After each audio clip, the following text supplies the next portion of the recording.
session today on Schrems 2, practical considerations from a legal process and technology perspective. We have a lot of ground to cover. We're going to try and be practical for a topic that is sometimes arcane, and it includes about a decade of history, and we're going to try and go through all that and try and give you good guidance on what to do going forward, what to expect going forward, et cetera. As I mentioned, my name is Jim Harvey. I'm with Alston and Bird in Atlanta, Georgia, and I've been saddled with doing some of the administrative stuff.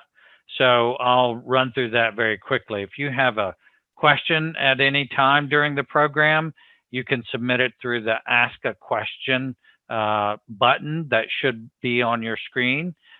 We'll try and answer your questions during the program if they're topical and timely and good questions. We encourage good questions.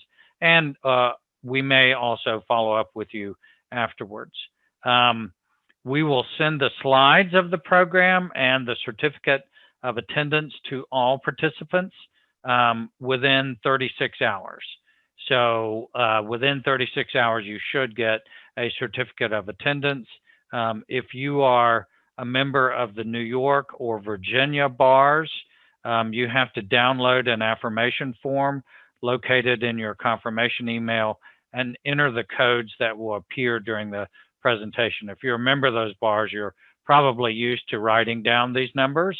We'll have two, one during the presentation and one towards the end of the presentation, and I'll try and call those out. If you are requesting CLE credit for any of the other states, you're not required to complete the form. So that should happen automatically, and just contact our contacts here with Alston and Bird if there's any problems with respect to CLE, et cetera, and we'll do whatever we can to assist you. I am joined today. It is rare that I have the opportunity to speak with such a good group of people who are so well situated to speak on the topic.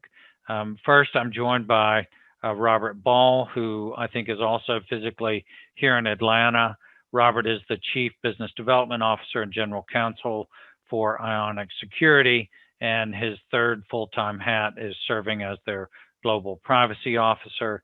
He was formerly a partner at Eversheds Sutherland, and prior to Eversheds, Robert was a senior executive at Akamai Technologies, well known to many in the data privacy and security space. Robert oversaw much of the activities of the company, including their initial public offering. Not to date you, Robert, but prior to that, perhaps his most impressive qualification is that he was also my partner at Alston & Bird. We were sorry to see him go, but glad to be working with him now. We also have Hillary Wandall. Hillary, did I pronounce your last name correctly? Yes, Hillary Wandall. Hillary is currently the Senior Vice President of Privacy Intelligence and General Counsel of TrustArc, a company that I'm sure is known to many of you on this call. She leads the TrustArc Privacy Intelligence Research, Legal, Regulatory Affairs, Policy, and BD teams, and the design and development of the company's privacy frameworks and various products for the company. As you can tell, Robert and Hillary both have multiple full-time jobs. Hillary joined TrustArc in 2016 after 22 years at Merck, where she was most recently AVP of Compliance and Chief Privacy Officer. Hillary literally has been involved in cross-border data transfer, legal, policy, and operational matters for close to 2 decades, including her work to obtain the first EU BCR approval based on an APEX CBPR certified privacy program in 2016. And if you don't know what all those acronyms stand for, you will by the end of this presentation. So with that, I am going to start sharing my screen and just remind you, you can ask questions via the Q&A function that should be at the bottom of your screen, and we'll try and address those as they come up or either at the end. So,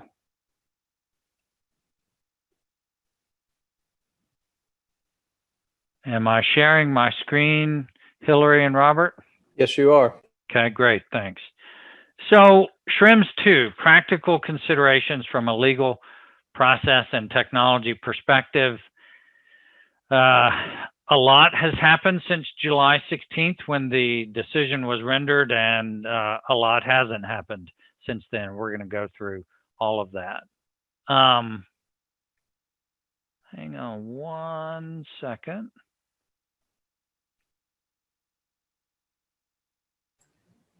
We lost your presentation there. Yeah, I'm currently dealing with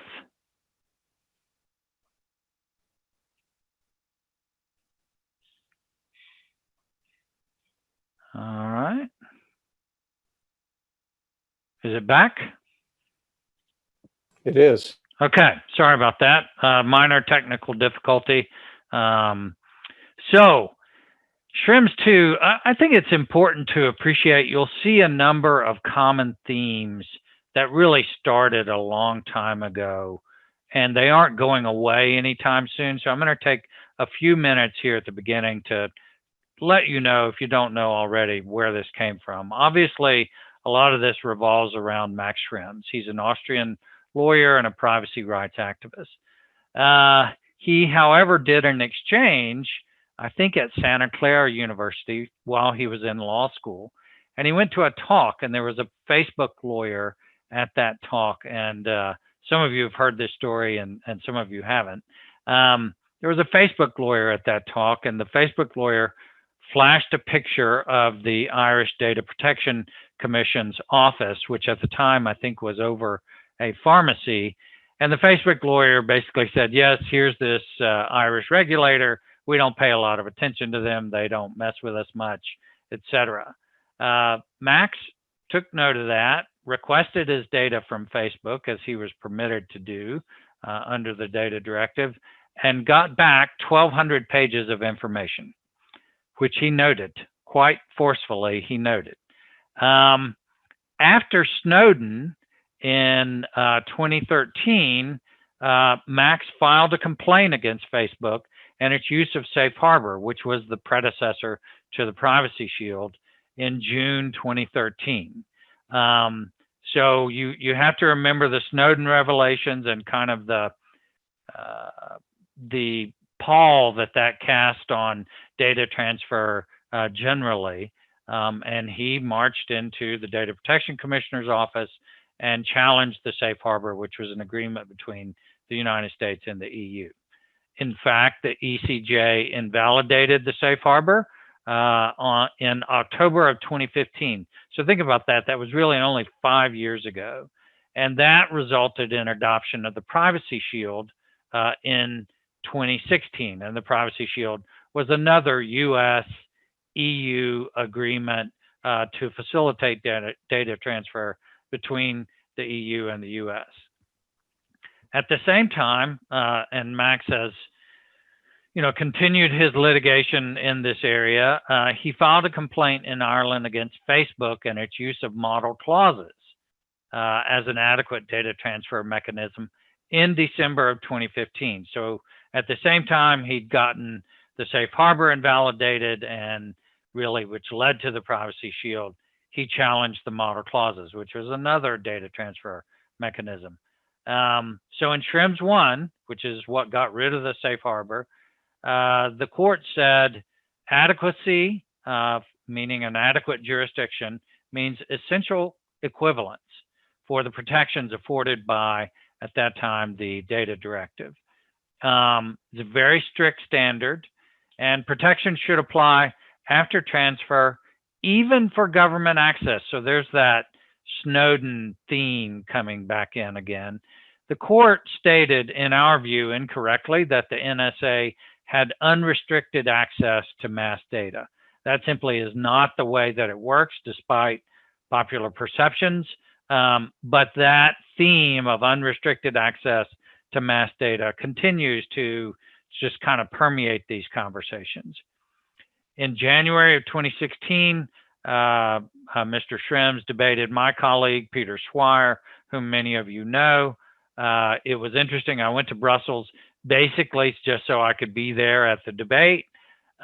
Peter's basic point, and again, another theme, is that if you can't transfer data to the United States, where in the world can you transfer it? And in particular, can you transfer it to China, being another major jurisdiction for data transfers? So Peter was saying, wait a minute, let's apply this test to the entire world. And if you do, it's going to have a lot of commercial consequences. He also talked about, well, if you get rid of the privacy, if you get rid of the safe harbor and therefore the privacy shield, what happens to the model clauses? Because the same logic would apply to the model clauses.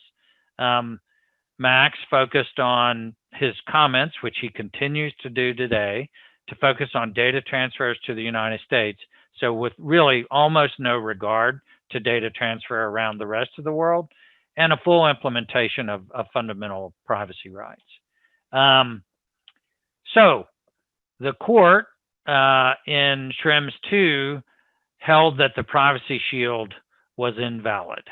They said that there was no essential equivalence. That creates a strong incentive for a third adequacy deal. I think that conversations are going on about that, but they focused on two things when they said there was not essential equivalence.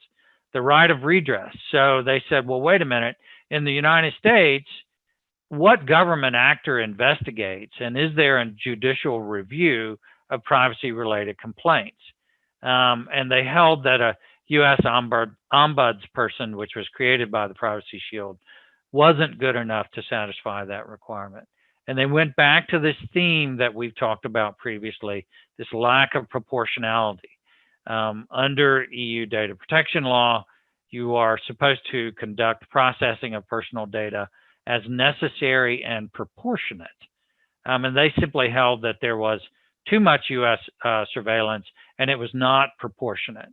They did say that you can do surveillance where necessary in a democratic society. That's actually embedded in the model clauses. But it's really not clear how to address the EU finding that NSA surveillance is too broad. But you see two kind of major hurdles that would have to be overcome in order for a new privacy shield. I don't know what they'll call this one, Safe Harbor, Privacy Shield 3, whatever the case may be. But you see two major hurdles, this right of redress. So is the United States going to create a separate enforcement agency for privacy-related actions? And then this lack of proportionality, and we'll come back to that one. But also importantly, they held that the model clauses are still valid, but you have to do a case-by-case assessment of data transfers. So what was previously done by the EU in looking at data transfers to Canada or South Africa or Korea or Israel or whatever the case may be, they said, no, you data controllers in Europe now need to do your own assessment of those transfers. The case was remanded back to Ireland, and Schrems and Facebook are, of course, engaging in litigation in Ireland yet again.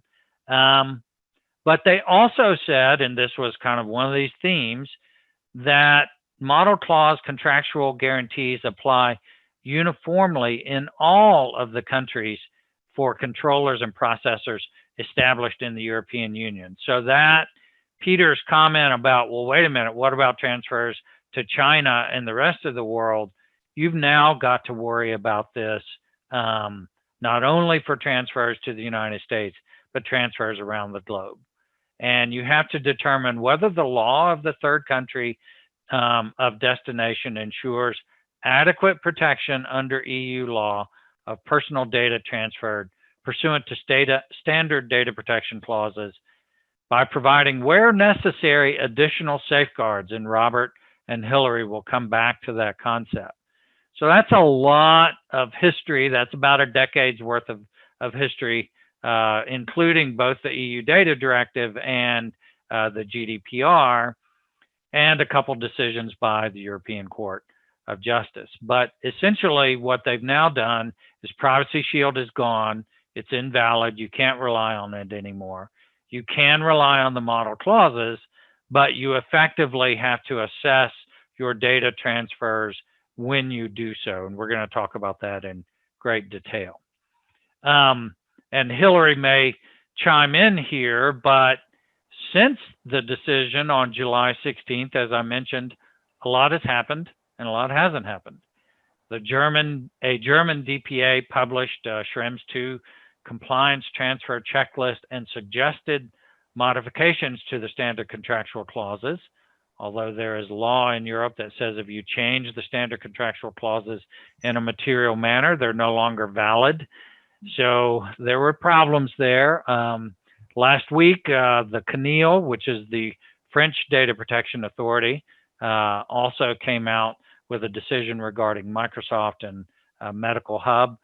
The French, I want to say Supreme Court, Hillary, you may know better than I do, but I'll call it the rough equivalent of our Supreme Court, spoke to that very decision. So there is a lot going on in the ecosystem. There are also a lot of political issues that one might imagine are flowing from this, because if you're the United States government, you think, wait a minute, we're being criticized for having, in their view, an open and transparent system for conducting surveillance inside the United States and outside the United States. And we're being unfairly singled out. What about China? What about the rest of the world that is also, and what about countries inside of Europe that are also conducting surveillance on a daily basis? So the politicians are involved, the EU Parliament, there was a committee meeting, et cetera. But I think there is a lot of discussion going on behind the scenes, with government committees about all of this. The United States took some umbrage, if you will, with respect to this. In late September, the Department of Commerce released a white paper that said, hey, wait a minute, if you're conducting one of these assessments, we think it's important that you know everything that's going on and that you better understand national security law and FISA Section 702 and 12333 in the United States. So that, it's on our blog, but it's easy to find out there in any number of places. I think this is a critical document for the United States, for those in the United States to read and assess as they do these data transfer assessments. Transfer impact assessments, we'll come back to that. Not to be left out of the discussion, Hillary and Robert, I'm sure you guys have seen Mr. Schrems has come out with checklists and suggested questionnaires from their think tank, their trade group, None of Your Business, which is also located in Austria. And they say, here's a questionnaire for you to send to your vendors / processors in the United States. And it has very specific questions about FISA, Section 702, 12333, number of very pointed questions. I note that he did not release one of these for countries other than the United States. And some of these questions one might take issue with, but we are seeing this questionnaire as part of companies' transfer impact assessments as, you know, really a straight copy paste from Mr. Schrems to your doorstep, and do with it what you will. For our friends in New York and Virginia, the code is AB092030. Write that down. AB092030, New York and Virginia. Then there's Brexit. If that wasn't enough, this is really like patent place of data protection law. Brexit is coming up. The transition agreement expires at the end of December of this year. So what about data transfer between the EU and the UK? And is the UK a quote adequate jurisdiction under the test set forth by the Schrems court? So another good example of this is a global analysis, a 360-degree analysis, including just across the channel to the UK. I think we're going to see a lot from the UK and a lot about data transfer between the EU and the UK between now and the end of the year, but it's all happening. This is the biggie, or this is one of the biggies, the EDPB, the European Data Protection Board. They came out within a couple weeks, I think it was, Hillary, after the decision, and provided guidance, but it really was very general in nature, and it didn't tell you what the heck do I do about all this. So everyone is expecting the EDPB to come back on additional measures. We have heard that would happen. We heard very specific dates like September 9th. Then we heard the end of October. I'm hopeful that it will be in November. We look at the agenda for their various meetings. They have convened a plenary committee, but this is where there will be a lot of action about what are the additional measures that need to be adopted in order to facilitate data transfer between the EU and the United States and really the rest of the globe. So look for that EDPB guidance. We have like 3 different blog posts written on it, any one of which might actually apply or none of them will apply when it actually comes out. But I think we're seeing a lot of people pausing. And Hillary, I appreciate your comments on this, whether you think this is slowing down companies kind of weighing and balancing of all of these issues. Yeah, definitely. And I have a few other comments on some of the topics we touched on, but specifically on this, we are seeing people definitely take a pause in action to address the Schrems 2 decision, primarily because they're waiting for the EDPB to come out with some standardized guidance. I mean, they did come out with the FAQs shortly thereafter. It was a couple of weeks, I believe, if I recall correctly, at the end of July. But people have been waiting for this guidance. As you said, we thought we were going to get it in September. We thought we were going to get it sometime this month. We have a few more days, but it doesn't look all that likely at this point in time. And so as a result, a lot of what we're seeing is people waiting for some clarity, some certainty as to the actions that they should be taking. Also recognizing, I know we're going to touch on it, that there is the much anticipated next set of standard contractual clauses, long awaited from the European Commission, as to what these should look like post GDPR. These have been waiting and waiting and waiting given this particular court case.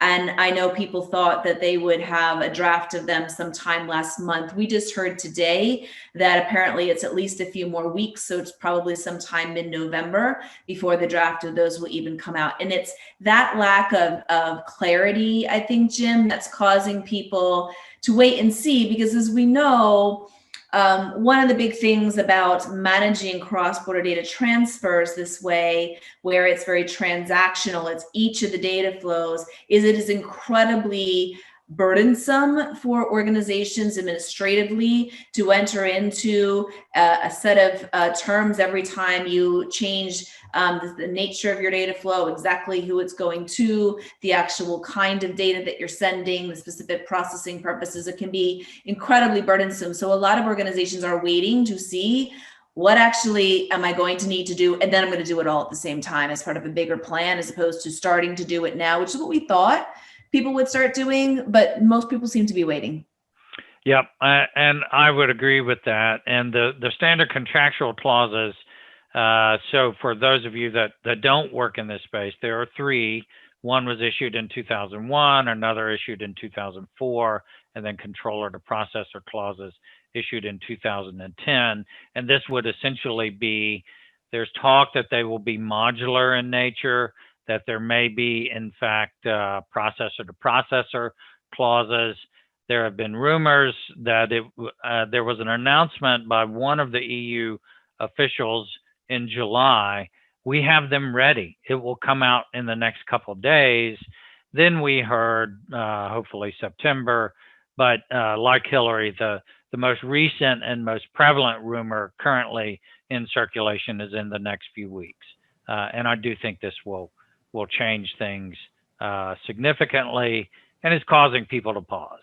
Between this and the lack of detailed guidance from the EDPB, at the same time, though, you have risk.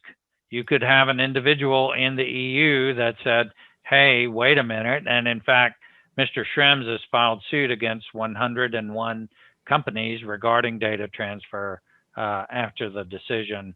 And there's any number of ways that this could manifest itself. But I think, as Hillary mentioned, incredibly burdensome task that's been laid on data controllers in Europe, and difficult to move on from there. So Jim, before you move on, I get that comment a lot, that people are saying, I'm just going to wait and see. But again, it was pretty straightforward that when the ruling came down that they weren't going to wait around to enforce. And as you said, you've already got 100+ cases that have been filed by Schrems. How are you advising folks, or how do you view this? Is a wait and see attitude a good thing, or is it, again, you have to risk weight it, I know, but what do you think? So, and I appreciate Hillary's comments here. This is one where I think the operational reality of the task at hand may swamp whatever, however many legal angels on the head of a pen I may put forth. There is risk. We have multiple clients who are big brand name controllers and processors that are very, very focused on these issues, and they're doing everything they can to get ready for the new model clauses, and are already conducting their assessments. Most of our clients, though, that aren't in that high risk category are pausing. They're saying, what's the EDPB going to do? And what will the new model clauses look like? As I mentioned in my remarks, when you look at it, the safe harbor decision was just in 2015. So we will have moved on to safe harbor, privacy shield, whatever succeeds the privacy shield. And now the model clauses are at issue. So there is risk in waiting. If you are in an activist jurisdiction, I'll let others name which jurisdictions I'm referring to. You need to pay more attention. If you are a big United States brand name, global brand name based in the United States, you need to pay attention. All it takes is one complaint from one of your employees or one of your customers, and you're in the suit. So I think you have to be in a position to say, we did everything we could. The reality of what that is, we're going to talk about in the next probably 15 or 20 minutes or so, is very difficult to pull off. And I think where that leaves us, Robert, is with the transfer impact assessment. So the court said, yes, you can use model clauses, but you need to do an assessment of all of your data transfers to the United States and to every other country. And that includes your intra-company transfer. So most sophisticated companies have an enterprise data transfer agreement that incorporates one or more of the model clauses. That has to be assessed. What kind of data is being transferred, which model clauses are at issue, what countries are at issue, etc. Then, and this is, I think, a bigger lift, you need to assess your transfers to vendors and other third parties outside of the EU. So this is your major cloud providers, Google, Amazon, Azure, Microsoft, all of them, Box, etc., HR, Workday, and your marketing SaaS providers, Salesforce and others come to mind, your tech partners, your alliance partners, and everyone else. And, leading up to GDPR, just as an example, we had a client that had about 1,000 vendors that were in scope prior to the GDPR. And I think for a company of sufficient size and scale, that's not a particularly large number. But when you see that, and how do you assess each of those providers? Do you send them all a questionnaire? Do you get them all to sign the new standard contractual clauses? So the transfer impact assessment is really designed much like we've designed ours at Alston & Bird so that it looks like a data protection impact assessment. It is something that the EU regulators will recognize if they pick it up and see it. But also think about, there have been in this space privacy impact assessments that have been done for a long time. And certainly in the United States, privacy by design is a huge concept that people need to keep in mind. But there's a lot of paper and a lot of process. And you need to think about what type of data is being transferred. Is it HR data, which may include sensitive data, or is it customer data? How many widgets someone bought from you in the last year? That's not as sensitive as someone's medical history, what have you. And who are the recipients? So if you've got 1,000 vendors, not all of them are telecom or cloud providers. So how do you create buckets that help you break down that vendor community and deal with them thoughtfully? I'm going to put you guys on mute.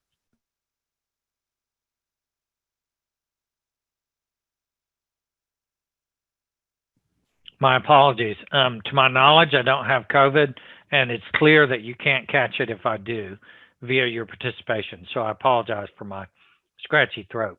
And does the recipient frequently receive Section 702 requests? So a clothing retailer is likely not going to receive a 702 request very frequently, if at all. And importantly, are there additional measures? What are the operational and practical considerations with implementing a transfer impact assessment at scale? So,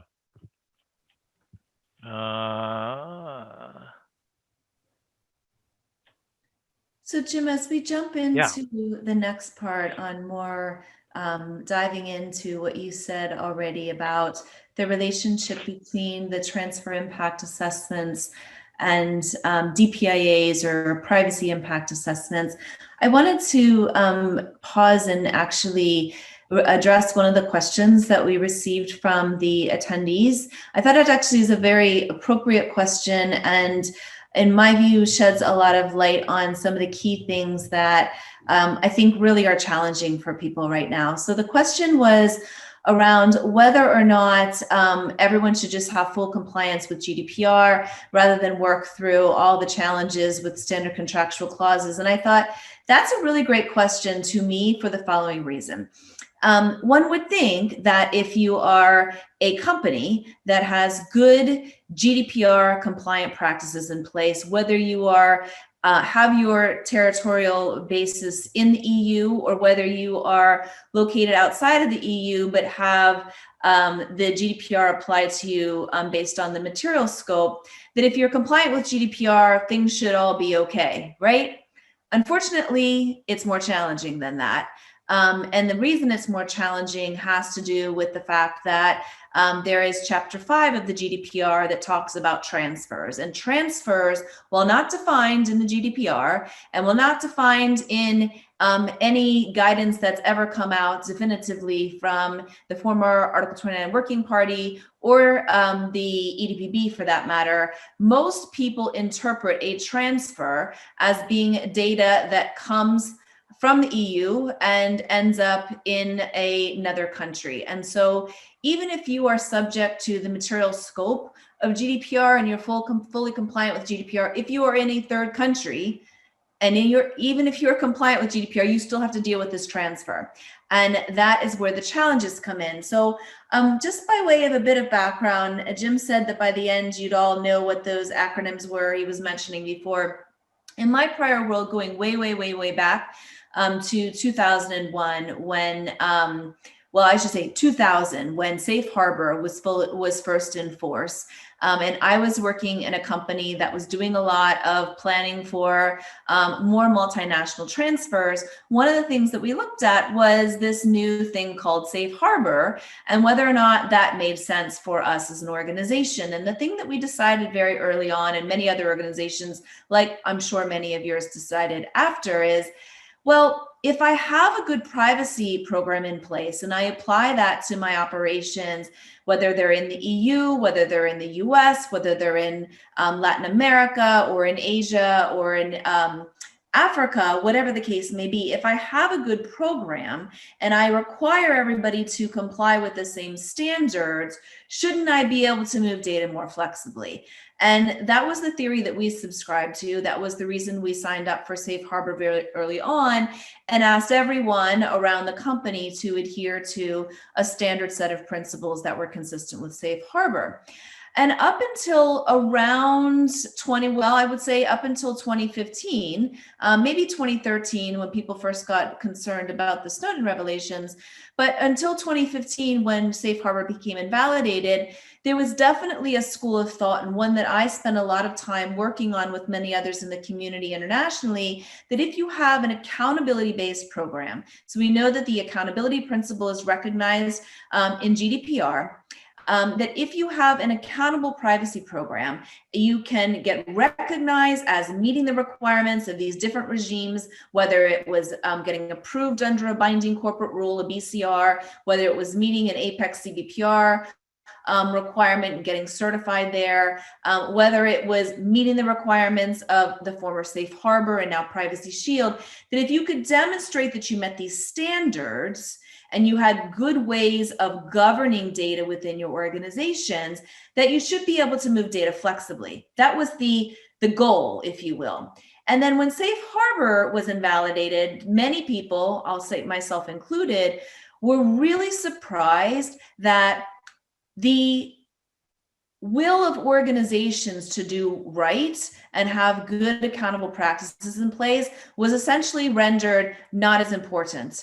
It still mattered, of course, and we know it matters for compliance with GDPR itself, but there's this issue around international data flows.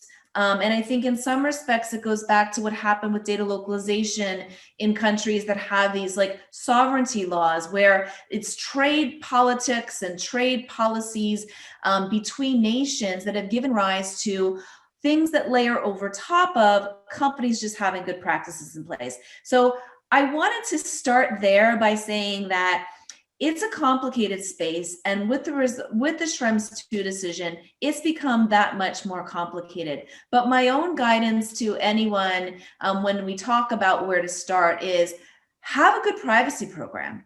Have an accountable privacy program that starts with good data governance and good understanding of your data flows. Because if you know what you're doing with data, you know who you're sharing that data with, you know what kind of data it is, the sensitivity associated with it, dealing with these kind of challenges, while not fun and definitely complex from a legal perspective, becomes more reasonable to deal with from an operational perspective. And I wanted to give that background because, yes, it would be great just because you comply with GDPR and meet those high standards in terms of your compliance within your organization, that should be enough, but it's not. Because Chapter 5 requires that you deal with this flow of data and the specific requirements associated with it. And as a result of the Schrems 2 decision, that particular part of GDPR became that much more complicated, which is what we want to spend a bit more time talking about operationally. But Jim and Robert, I bet you have more to say about my comments that I just offered. So I'll turn to you to jump in a bit more. I hopefully have gotten over my scratchy throat because you've said a lot of things that I would love to comment on. But a couple things. The question was actually a very good one and very insightful. The other thing that I would say is you could read that question as just saying, well, let's make the whole company subject to GDPR. And obviously, there are some liability issues because companies often go to great pains to segregate liability to controllers in the EU, although they are subsidiaries of a US based, or in this case, a US based multinational, so that the fines and penalties under the GDPR are hopefully limited to the revenue that is taking place or that arises in the EU rather than as the whole company. That is itself a very large and complex topic, but I would say don't throw the baby out with the bathwater. And as Hillary mentioned, a good privacy program is a great place to start. But if you haven't lived through the actual implementation of GDPR, if you tried to do that in the United States, point by point by point, I think you would find it very, very difficult to do. But you've got to start somewhere. And I think that Hillary's comments about starting with a solid privacy program so that you know where your data is, to whom it is being provided, why you're processing that data, is a very important starting place. However, Hillary and Robert, when we sit down with clients and we say, well, you should have done most of this in connection with your GDPR program, I'd say clients usually say, well, optimally, we would have all of this perfectly baked, but in point of fact, we don't. And so, Hillary, I know you're going to talk about the operational realities, and I'm quite intrigued by those comments. Robert, do you want to say more before we move on and talk a bit about this? No, I think you all are hitting straight on the points, and specifically in terms of we talk to clients and prospects all the time, and just the lack of knowledge of what data they have and where it is and how it's held, because all of these operational issues will then hinge off of what's the workflow, what applications, how am I storing it, how am I processing it. And the bigger the company, the more complex that gets. So I think what both of you are saying is very key. You have to start somewhere and you have to break it down and kind of do it, a task. And it kind of goes back to my earlier question. You know, waiting is probably not the best option. You're not going to solve it all, but I think where you're headed in terms of taking some steps to address it and break it down is key. Well, then let's dive on in here. So as I mentioned already, understanding the data flow is a really, really important part. And one of the things that we find oftentimes is the greatest challenge for organizations is, even though GDPR requires that you have a record of processing, a lot of organizations haven't necessarily documented all of their data processing and associated data flows as thoroughly as one might need to do transfer impact assessments really well. So the first and most important place to start is actually documenting your data flows. So documenting, and we recommend creating a data inventory. So knowing what data for what purposes, shared with whom. And when you're looking at the sharing, of course, that's like, where is the data moving? That basic data flow documentation. And from there, then you can identify specific risk factors. So what's the country of origin, the country of destination? One of the things that we all know, of course, is that some of the destination countries are whitelisted. Whitelisted means it's, of course, going to a country that's been recognized as providing adequate protection. There's not a lot, but at least there are some. If not, then you need to go through this kind of case by case data transfer risk analysis now, which is an entirely new requirement as a result of the Schrems 2 decision. Most companies did not go through that specific kind of analysis the way that they do today. Of course, they did look at, do I have a lawful basis for transferring data? But many organizations, particularly the 5,000 companies that signed up to being able to rely on Privacy Shield as a basis for transferring data, or to receive data, they actually had a lot more flexibility. So now they're needing to get into the nitty gritty in order to comply. And then, of course, course, you need to look at the type of exporter, the type of importer, which specific legal requirements are applying.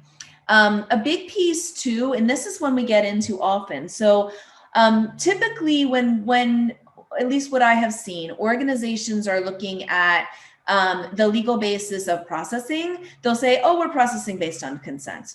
Well, okay, the transfer is actually another type of processing that's happening within that broader scope, and you need an additional legal basis that's recognized appropriately under Chapter 5. So with the transfer impact assessment, you're now looking at the legal basis for the transfer in addition to the legal basis for the processing. So another layer of complexity. And then, of course, similar to as we'll go to the right-hand side, what are you doing to actually mitigate the risk? So what kind of controls are you putting in place? And a big thing we want to get into with the rest of the webinar, although I know we're running a bit out of time, is what are the organizational controls and what are the technical controls? So in the next slide, we're going to talk about organizational controls, and then I'm going to turn it over to Robert to talk more about the technical controls.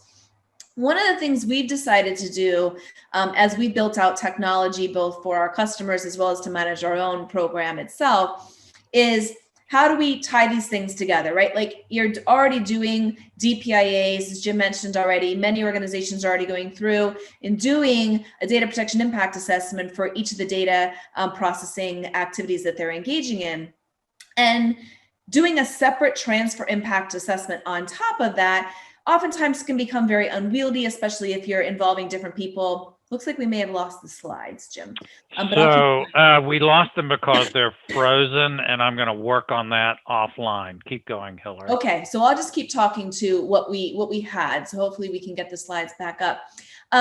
Typically, you are in the standard data protection impact assessment context. You're looking at the nature of the processing. You're also oftentimes looking at whether it involves a transfer, whether you've got sensitive special categories of data, the kind of processing itself. Does it give rise to one of the 9 categories recognized as creating higher risk? And then what are the controls that you can put in place to mitigate that risk? So if we can go back one slide, just to the one prior, Jim.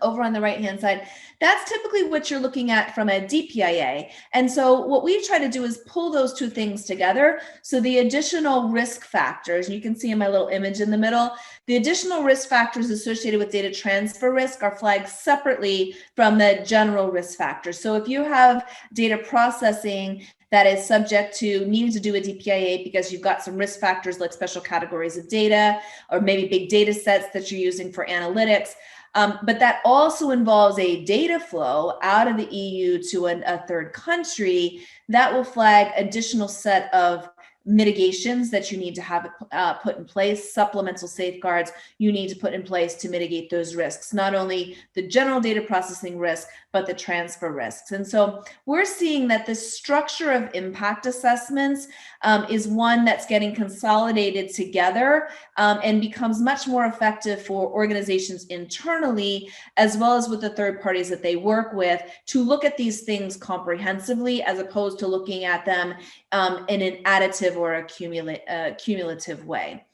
So if we could go to the next slide, I'm going to touch on what kinds of controls, once you've identified these risks from a transfer perspective, what kinds of organizational controls are the kind of supplemental measures that can be used to mitigate those risks, on top of course, the standard safeguards, such as a standard contractual clause that you would need to put in place. And then I'm going to turn it to Robert to talk about the technical controls one needs to typically be thinking about on top of that. So a big one that we've noted as a result of the Schrems 2 decision and the basis for the concerns that were raised, as Jim touched on already, is many organizations have had historically much more ad hoc, if you will, government access processes. And so many will say, well, we're not really subject to 702. We've never gotten a request. Are you sure? Is the question that you need to ask yourself. Are we sure? Maybe it's possible it came in some part of the business I was never informed about.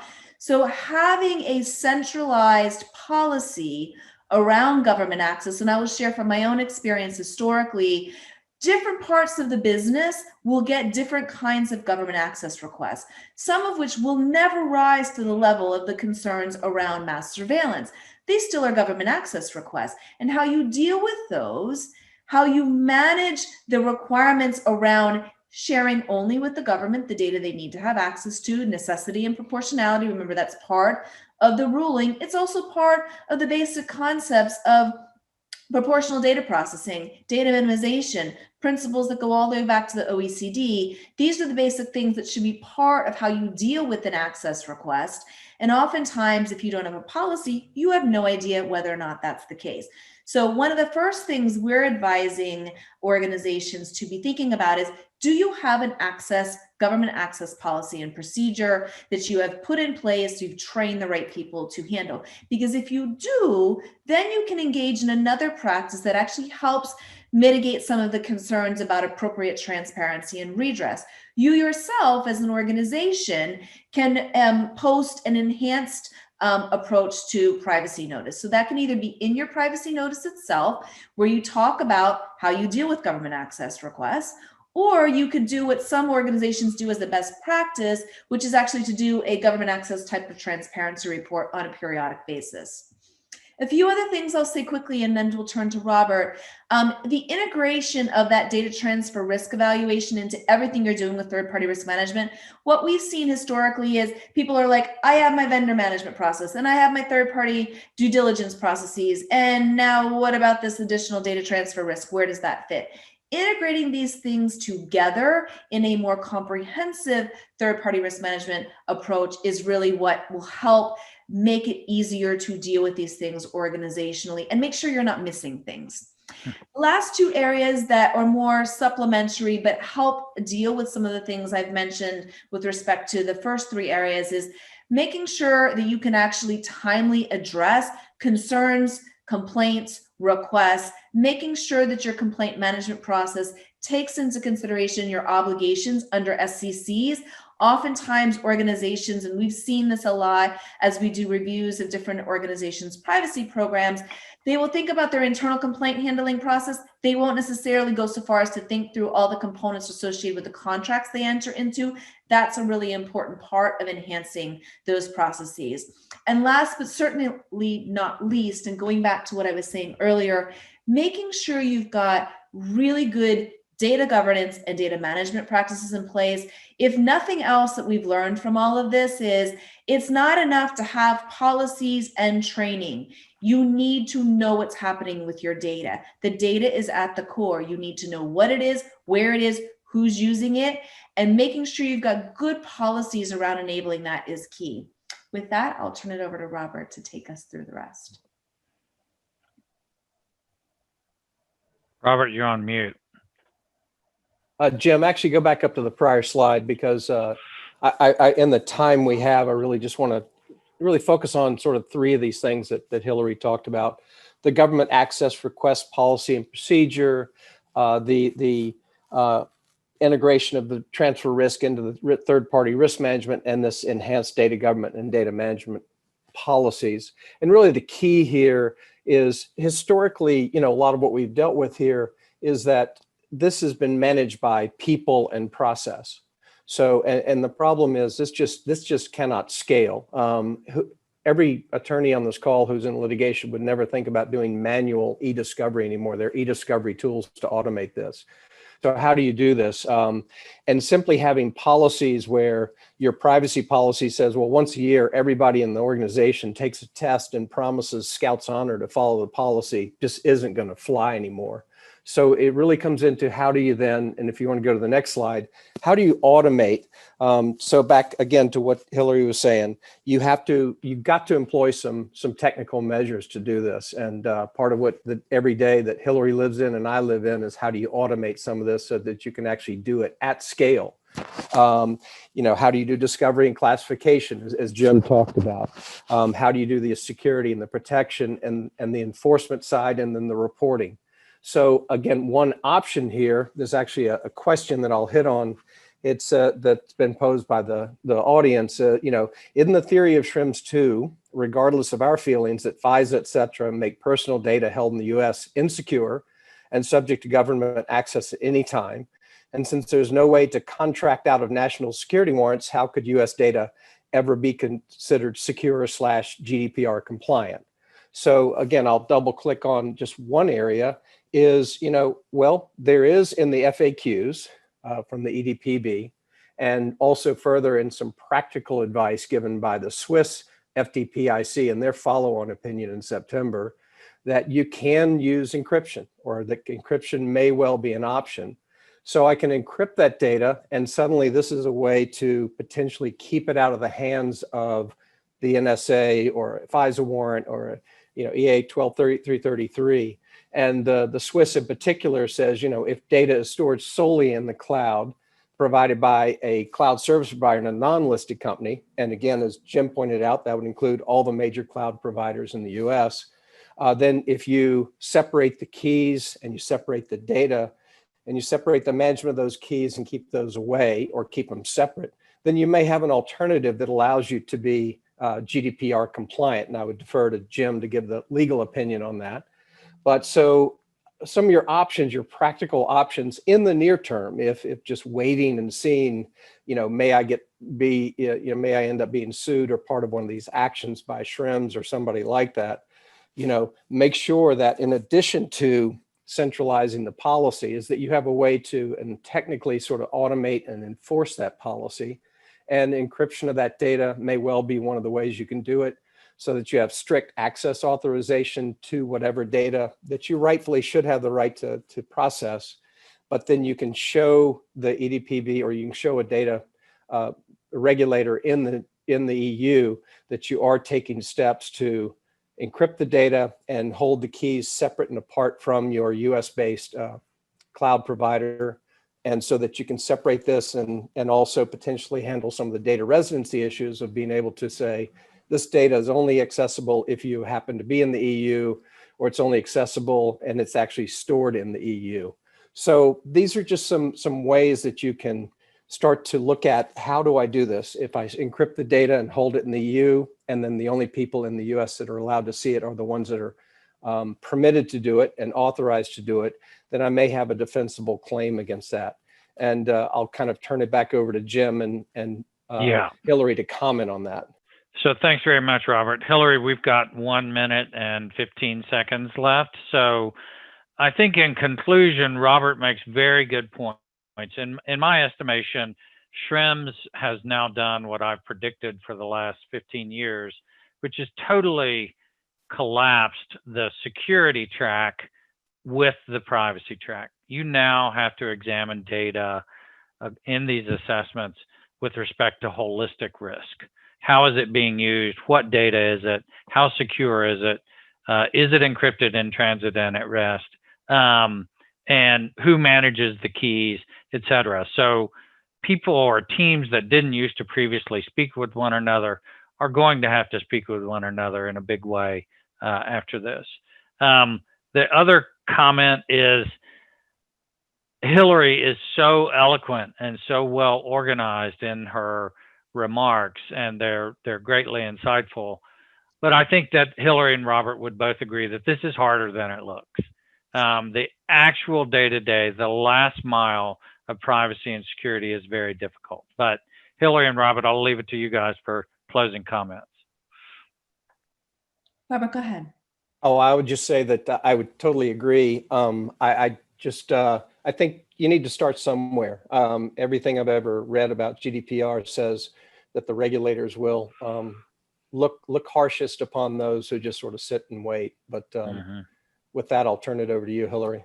Yeah, thanks. And thanks everyone for the great questions. I know we didn't get to answer all of them, but they're really excellent questions. And I'm sure there'll be more opportunity to talk together going forward, because we do expect, as we said already, guidance from the EDPB, the standard contractual clause, new draft coming out. So stay tuned. I'm sure Jim and Robert and I will have opportunity to get back together with all of you to talk more about these issues. But thanks for the great questions today. And we'll look forward to bringing you more guidance together going forward. And thanks everyone for participating, particularly my co-presenters, Hillary and Robert. Look for a copy of the slides in the next couple days, and those will include additional information regarding CLE and other credit. And in the slides, you'll find email addresses for the three of us, and I'm sure we'll all be glad to discuss with you. Thanks very much, and Thanks, have a Jim. great day. Be safe. Thank you. Thank you.